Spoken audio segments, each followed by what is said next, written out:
Welcome to Tenor Tech, where I solve the problems you didn't even know you had. You start by disconnecting the battery negative terminal to avoid triggers.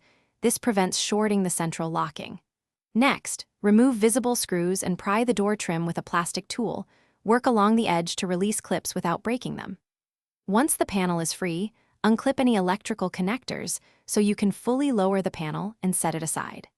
Then, peel back the moisture barrier just enough to expose the lock actuator and linkage rods. This gives you immediate access for the next steps.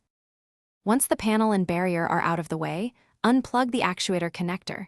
Note its position so you can reconnect later.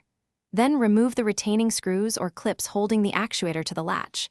Some VW Golf 4 units use a mix of Torx and plastic clips, so match the driver. Free the linkage rods by unclipping the plastic retainers, taking photos if needed for reassembly.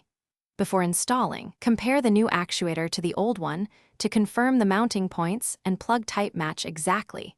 This avoids mid-install. You install the new actuator by positioning it on the latch and reattaching the linkage rods in their original positions. Make sure clips snap firmly to avoid loose movement.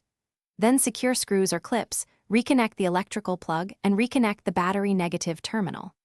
Once power is restored, test lock operation from the key, interior switch, and remote.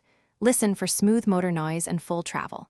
If it fails, check wiring, fuse, and rod alignment. Often a misrouted rod or loose clip is the culprit, so recheck those first. Thanks for watching. Subscribe to keep your life in tune.